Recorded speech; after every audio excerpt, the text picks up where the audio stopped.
It's Monday morning, we're both on vacation and we're out hunting for fall colors. We're on the 104 northbound and we are starting to get some color, but we're getting a lot of rain too. And it's only 10 degrees outside. I'm really glad that our trailer has a heater in it.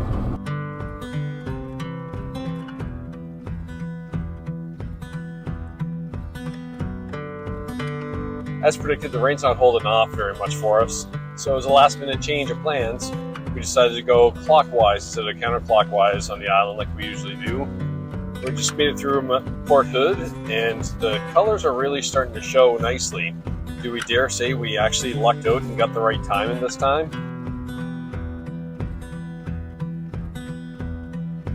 The more north we go on Cape Breton Island, it's definitely getting windier. The rain's not as bad as it was on the mainland, but this wind is significant. There was a lot of whitecaps we could see going through Mabou and Inverness. And the ditches basically have waterfalls in them. Oh, The colors. This is the best we've ever seen it. Yep.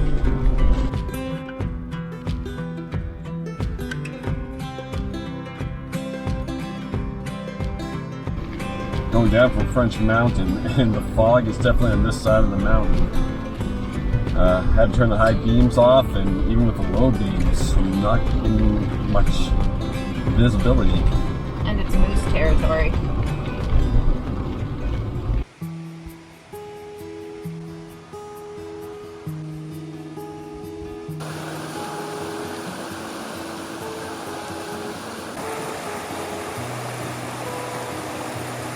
It's Tuesday morning. We had a pretty good sleep last night. We did have to call it a night sooner than we were expecting, just it was raining more and more. But the rain has stopped, even though it's 4 degrees, and we're still off to see a couple of trails. The Bog Trail covers the French Mountain Bog. Due to the wetland environment and the fact that it's 410 meters above sea level, the vegetation and wildlife in the area could be different than any other area of the park.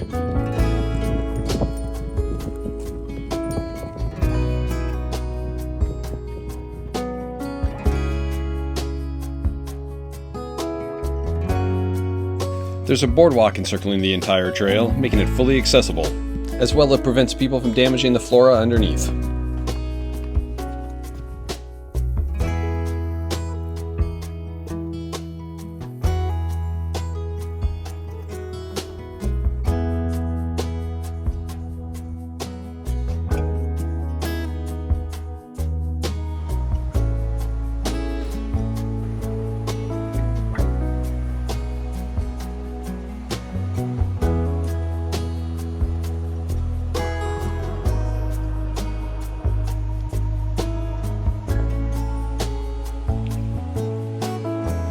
The Lone Shieling Trail is in a valley that has the world's largest hardwood forest in the Maritimes.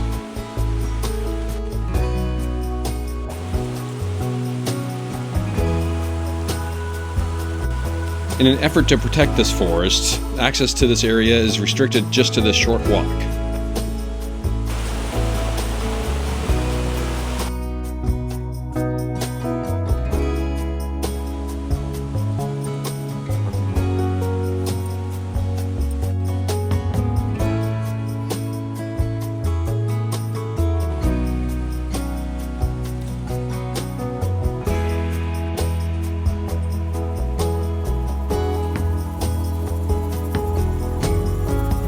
We're here at the Lone Shieling, I think I'm saying that right, trail in the Highlands. And behind me is a replica of the type of building that you'd see in the farmland of Scotland. This replica of a shepherd's hut is made to commemorate the Scottish heritage of nearby Pleasant Bay community.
We were looking forward to seeing Bulik Band Falls, but trailers aren't allowed on the 2-kilometer access road.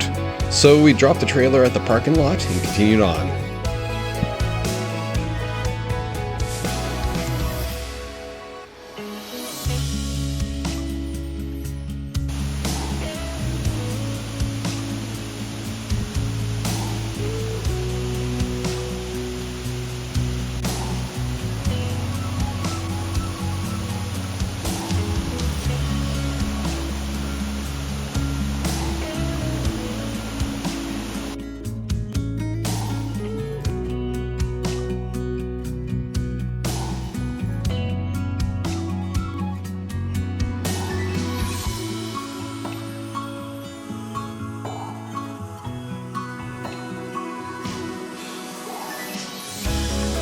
We're heading up 6014 road, very specific, eh? Going to see Cosman's Trail. On the best of days, this is not meant for the average sedan, but with the recent washouts, definitely recommend a high clearance 4x4 vehicle to reach here.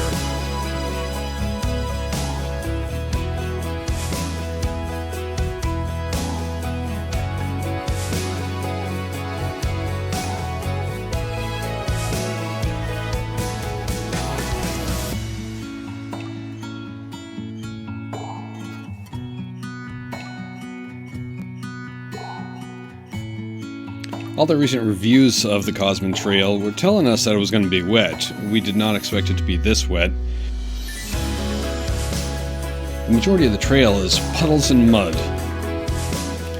Fortunately, someone did come and clear some downed trees, making it a little easier for access.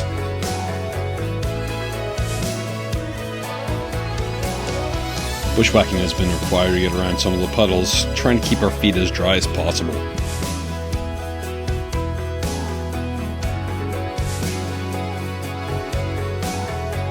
This is what makes the muddy trail worthwhile. This view is amazing.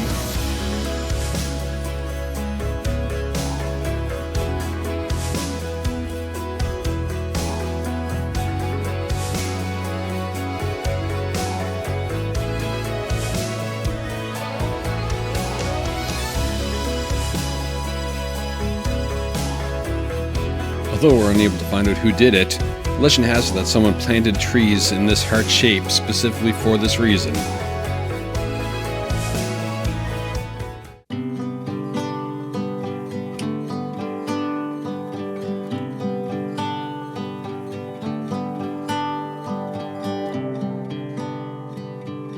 Well, we made it to the top of Cosman. I got my drone with me, but it's definitely way too windy to rest the drone in.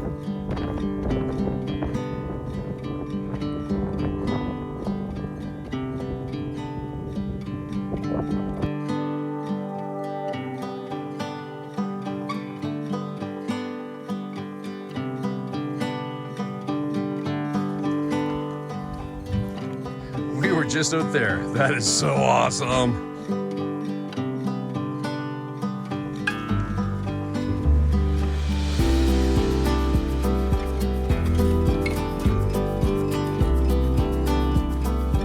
Since I was counting on droning out here in Cosman, we left the girls in the Jeep because they don't care for that drone too much.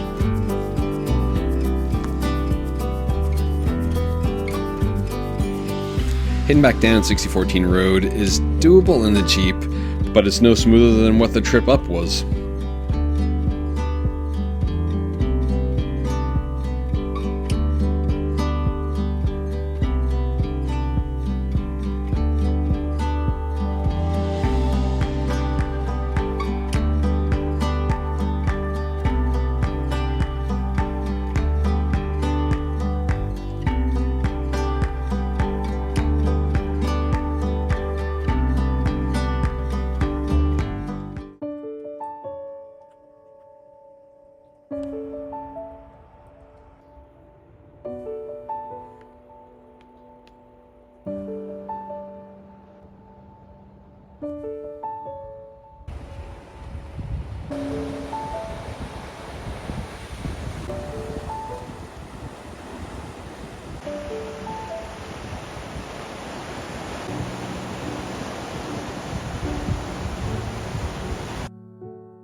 We have seen this short white moss on a lot of our hikes, didn't even know it was called reindeer moss.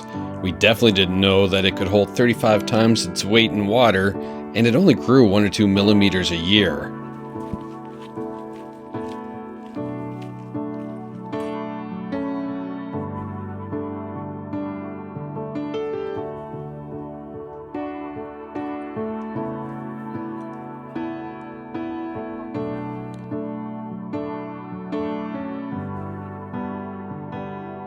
Due to the slow growth of the reindeer moss, it really emphasized to us that we should not go off trail and risk trampling it.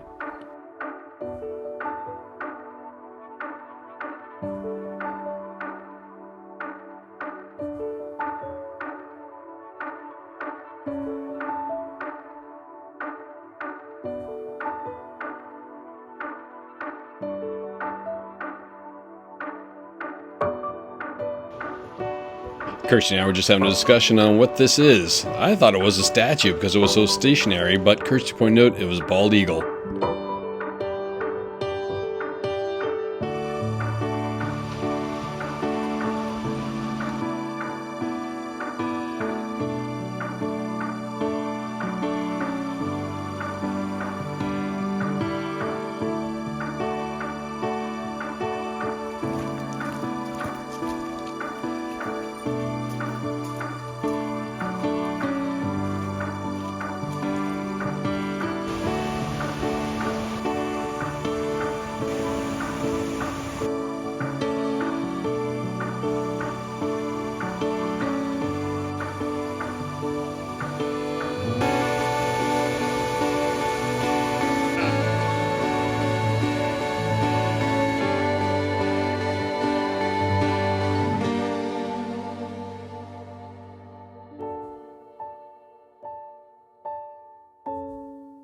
We don't have time to do the Micah Hill Trail, but we still want to go up and scope out the parking lot.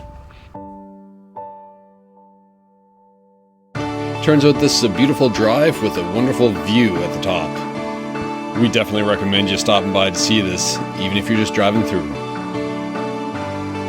Before leaving the Highlands, we stopped at the Freshwater Lake Lookoff Trail across from the Information Center in Ingonish. We've done this trail before, so we know it's not too long, but there's definitely some steps involved.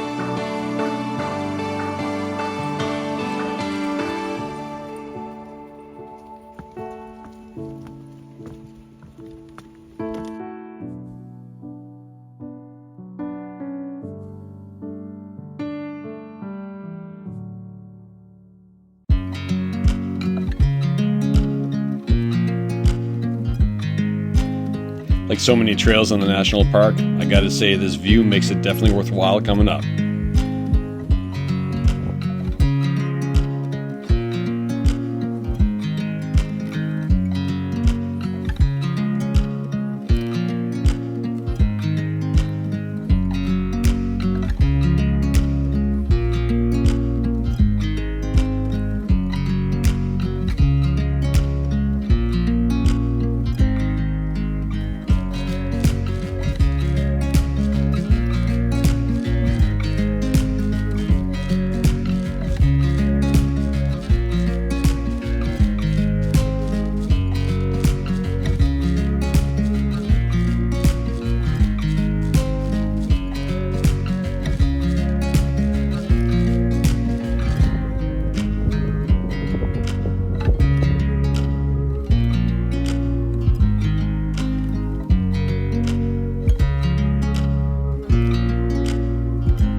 We're on the east side of the Cabot Trail heading south.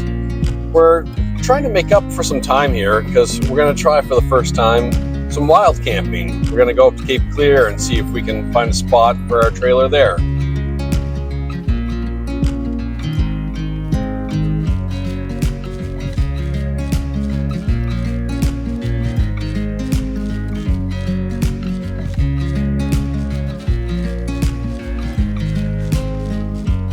While on Highland Road, heading out to Cape Clear, you gotta watch out for the random cattle walking by. Other than that, the road is quite accessible, with directional signs being erected by the Snowmobile Association.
had a great shot to pose for the sunset, only to turn our back, then realize that, yeah, the sun finally did make an appearance.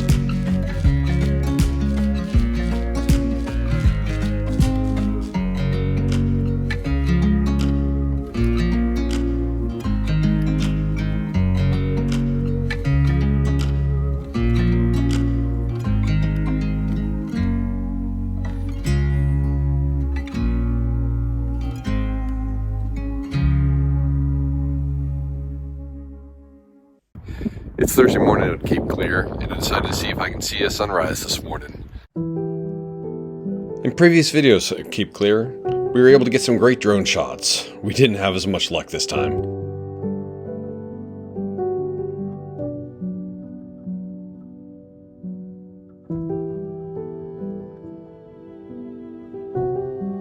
According to the Weather Network, sunrise was supposed to happen about 10 minutes ago. I guess we struck out this time. At least we got this nice sunset last night.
Much like the previous times we came to Cape Clear, the last 5 minutes of driving is definitely more rugged, and high clearance vehicles are definitely recommended.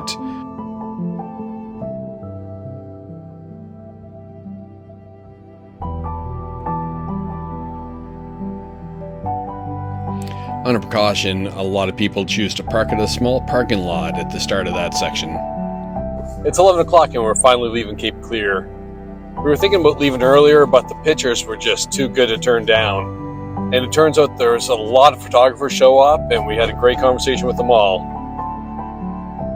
Seeing this forestry work towards one of the intersections really emphasizes that this is still an active logging road, and we always have to take care.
On the way home, we didn't make as many stops as we wanted to. We were hoping to stop at a couple of provincial parks, let the dogs stretch their legs. We didn't realize that the park's closed 10 days ago.